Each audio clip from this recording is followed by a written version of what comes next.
He told me how long he had been thinking about writing a piano concerto. Starting out as a young man, wanting to become a concert pianist, but then changing his mind, and that he had thought about composing an actual piano concerto for about 50 years before he found the courage to go through with it. I think it's quite amazing. So in the 1930s, Lutosławski thought of writing a piano concerto for himself to play, but he changed his mind and came back to it as a mature composer.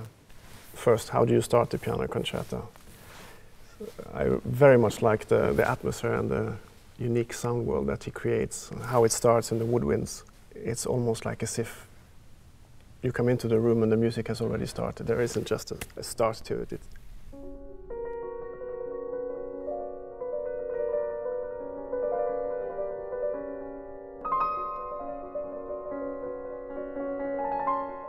I think he hadn't found the language that he felt he wanted to write a piano concerto, which is it's quite a big deal to write a piano concerto. There are quite a few before, especially if you want to write one that's worthwhile and might stay around in a repertoire. I think he was very aware of that legacy. Well, one thing that strikes me about this piano concerto are the textures sometimes. The sonorities in the piano concerto and the orchestra are very modern. But being a pianist himself, the piano part is sometimes very classical in the way it's written. It's very romantic, and it's also very modern. So that's quite an interesting thing. And I think that comes from him having been a pianist. The second movement, which starts very confidently, very declamatory. And again, this confidence runs out into the sand, slightly reminiscent of Bartók or even the last movement of Chopin's Second Sonata.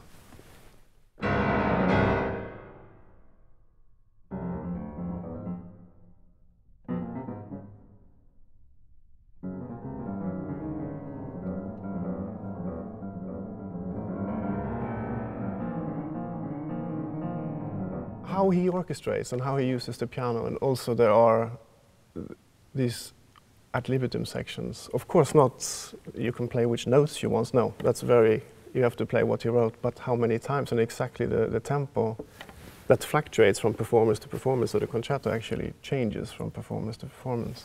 Everything I play is exactly notated, it's just in the orchestra, so that I can approach it any way I want. It's going to change around me, the landscape is going to change. So it's a different piece every time it's played, slightly. So it's kind of organized chaos.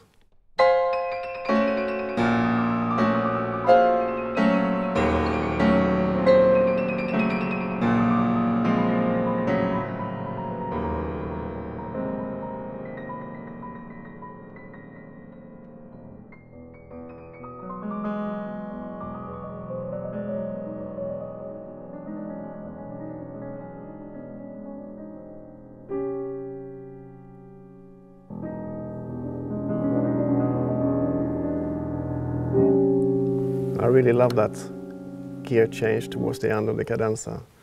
You go from this craziness to paradise in 2 bars, which leads to the third movement, which for me is maybe the highlight of the whole concerto and really epitomizes the late style of Lutosławski.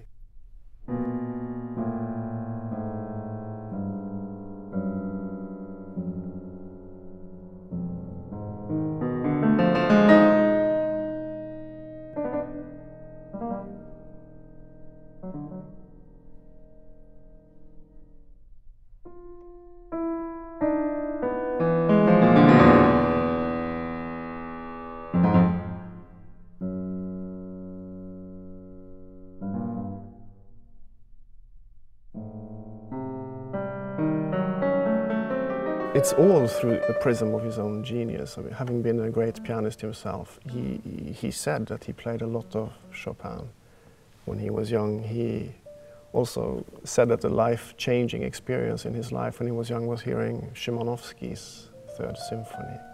He played a lot of Brahms. He went through a Debussy Ravel phase. So it's all in there, but in his own unique language.